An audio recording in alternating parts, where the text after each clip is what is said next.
তাহলে চিন্তা করেন আল্লাহ রাব্বুল আলামিন যে আমাদেরকে মুসলমান বানাইছে, আমি যে কথা আপনাদেরকে বুঝাইতেছিলাম, মুসলমান যে আমাদেরকে বানাইলে মসজিদে মুয়াজ্জিন 530 বার আযান দেয়নি, যেরকম আযান দেয়নি, আমরা মসজিদে হাজিরা দিইনি, আল্লাহরে সেজদা দিইনি, কিন্তু আল্লাহরে আমরা সেজদা দিতে পারি না। বড় আফসোসের বিষয়, বাংলাদেশে 3.5 লাখ মসজিদ আছে, আপনি যাই দেখেন ফজরের নামাজের কি অবস্থা, জোহরের নামাজের কি অবস্থা, আসরের নামাজের কি অবস্থা।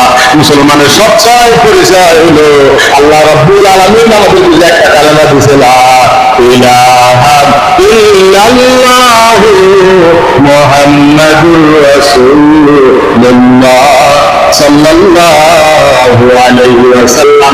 ঈমানের উপরে সবচেয়ে বড় হুকুম কি বলেন? নামাজ। বড় হুকুম কি? নবীজি বলেন, যার নামাজ আছে তার ঈমান আছে, যার নামাজ নাই তার ঈমান নাই, যার নামাজ নাই তার কি নাই, যার নামাজ নাই তার দিন নাই। যে ইকামতুদ্দিন as-সালাতু ইমামুদ্দিন, যে নামাজ পড়লো সে দিনকে সাহায্য করলো, যে নামাজ ছেড়ে দিল সে দিনকে ধ্বংস করে দিল। তাহলে চিন্তা করেন 5 ওয়াক্ত নামাজ, এটা কি ইমাম সাহেবের ওয়াজ না আল্লাহর ওয়াজ? এই আল্লাহর ওয়াজ যদি আমরা আদায় করে বলেন, কবরের ভিতরে শান্তি দিব কে? জমিনের ভিতরে শান্তি দিব কে? এই জমিনে যত মুসলমান আছে সকলকে হাতে পায়ে ধরে বলতেছি অনুরোধ ভাবে, সকল মুসলমান যদি আমরা 5 ওয়াক্ত নামাজ করি, আল্লাহর কাছে যদি সাহায্য চাই, কাফের মুশরিক ইহুদি নাসারা বুদ্ধ মুসলমানের কোনোদিন ক্ষতি করতে পারবে না। সুবহানাল্লাহ। তার বংশের ভিতরে, শরীরের ভিতরে, স্বাস্থ্যের ভিতরে, সব জায়গার ভিতরে আল্লাহ শান্তি পৌঁছাতে থাকবে। বলেন না সুবহানাল্লাহ। আচ্ছা, আপনি যখন মসজিদে আসবেন, সর্বপ্রথম নিজের লাভগুলো আগে দেখেন, পরে নিজের সবটা দেখেন। আযান দেওয়ার পরে যদি আপনি একটু আসেন, উযু করলে শান্তি লাগে কার? জোরে বলেন, শান্তি লাগে কার? হাত দিচ্ছেন, পা দিচ্ছেন, মুখ দিচ্ছেন, নাক দিচ্ছেন, জোগাড় করে সুন্দর করে মসজিদে ঢুকলে শান্তি যায় কে? আচ্ছা, এই দুটোটা লাভ নিজে হইতেছে। এরপরে যখন আপনি নামাজের মধ্যে নিয়ে মানলেন, হাত মানলেন, রুকু দিলেন, সেজদা দিলেন, এই রুকু সেজদা দিলের ভিতরে ডাক্তার রিসার্চ করছেন, গবেষণা করে থিওরি দিচ্ছেন যে দুনিয়াতে সবচেয়ে বড় ব্যায়াম হলো নামাজের মধ্যে। বলেন না, সবচেয়ে বড় ব্যায়াম কি? নামাজের ভিতরে। যারা ফজরের নামাজ ছাড়া সকালে হাঁটে, মহিলা হাঁটে, পুরুষ হাঁটে, ডায়াবেটিস দিতেছে, হাঁটতেছে, ফজরের নামাজ ধরে না। ফজরের নামাজ এই ব্যায়ামের ভিতরে সব ব্যায়াম আছে। বলেন না সুবহানাল্লাহ। এই যে নামাজটা পড়লেন, সেজদা দিলেন, শান্তি দেওয়ার মালিক কে? আপনার অসুখ বিসুখ আল্লাহ দূর করে দিবে। 5 ওয়াক্ত নামাজ যদি আপনি জামাতের সাথে পড়েন, আল্লাহ রাসূল ওয়াদা করছে, ওই লোকটা দুনিয়া থেকে যাওয়ার পরে আল্লাহ পাক তাকে কবরের, হাসরের, মিজানের, ফুলসিরাতে বাইনাতে আমলনামা দিবেন, বিনা হিসেবে আল্লাহ জান্নাত দিবেন। বিনা হিসেবে জান্নাত দিবেন। সর্বপ্রথম দুনিয়ার রিজিকের সংকীর্ণতা আল্লাহ দূর করে দিবেন। বলেন না সুবহানাল্লাহ। 2 নম্বরে কবরের আযাব। 2 নম্বর কি? কবরের আযাব আল্লাহ দূর করে দিবেন। এখানে টাকা পয়সার দরকার নাই কার? আমার আছে। আপনাদের দরকার আছে কিনা নাই? কার কার দরকার আছে? একটু হাত তুলেন, সবাই হাত তুলেন। আল্লাহ কবুল করে বলেন আমিন। এমনি এত টিয়ার দরকার নেই, টাকার লেগে এত কষ্ট করে, কি টাকা দরকার নেই। তাহলে টাকাটা দিবেন নামাজের মাধ্যমে। বলেন, টাকা দিবেন কিসের মাধ্যমে? এই নামাজের মাধ্যমে আল্লাহ আপনাকে টাকা দিবে। আল্লাহর ওয়াদা আছে, যারা নামাজ পড়ে তাদেরকে আল্লাহ ধনী বানাই দিবে।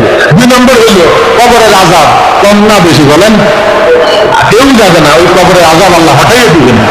এরপরে ফুলসিরাত বিজলির নাই আল্লাহ পার করে দিবেন। সুবহানাল্লাহ। 30,000 বছরের রাস্তা, উঠতে 10, নিচে নামতে 10, সমতলে 10। আলোচনা আপনারা জানেন, বলছিল এই 30,000 বছরের রাস্তা তাহলে কেমনে পার হইব? একটা লাইট দিব বুঝি আঙ্গুলে, এখানে বিদ্যা আঙ্গুল বলে হেজাকের মতো একটা লাইট থাকবে, যারা নামাজি হবে এই লাইট দিয়া ফুলসিরাত পার হইয়া সে পার হইয়া দেবে। বলেন না সুবহানাল্লাহ।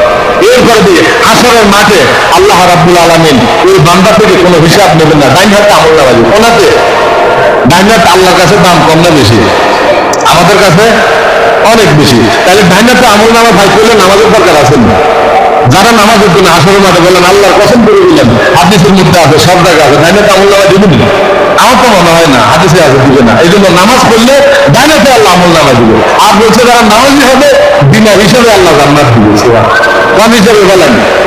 আমি যদি হিসাব দিতে চাই যে তোমার 70 বছর 60 বছর ইবাদত করার জন্য দিয়েছি, তুমি ইবাদত করছি না, আমি হিসাব দিতে পারবো না। নবী স্বয়ং বলছেন, রহমতুল্লিল আলামিন যাকে না বানাইলে আসমান জমিন কোনো কিছু বানাইতো না। ওই রহমতুল্লিল আলামিন বলছে, আল্লাহ যদি আমার কাছে হিসাব চায়, আমি হিসাব দিয়ে জান্নাতে যাইতে পারবো না। এই জন্য প্রত্যেক নামাজের পরে একটা দোয়া করতেন, নবীজি আমাদেরকে শিখেছেন। বলেন, আল্লাহুম্মা আল্লাহুম্মা হাসিবনি হিসাবাই ইয়াসীরা। বাংলা আরবি যদি না পারেন বাংলা বলবেন, হে আল্লাহ, বলেন হে আল্লাহ আপনি আমার হিসাব কিতাব হাসরের মাঠে সহজ করে দিলেন। এই আজকে বলতে খালি চিন্তা করবেন, আল্লাহ আপনি আমার হিসাব কিতাব হাসরের মাঠে যদি সহজ না করেন কোনো উপায় নেই, তাহলে যারা নামাজ পড়বো হাসরের মাঠে দিনে হিসেবে আল্লাহ জান্নাত দিবেন। এই ওয়াজ শোনার পরে কারা 5 ওয়াক্ত নামাজ পড়বেন এখন থেকে নিজের ছেলে মেয়েদেরকে নামাজ পড়ার জন্য বলবেন, কার কার নিয়ত আছে একটু হাত তোলেন।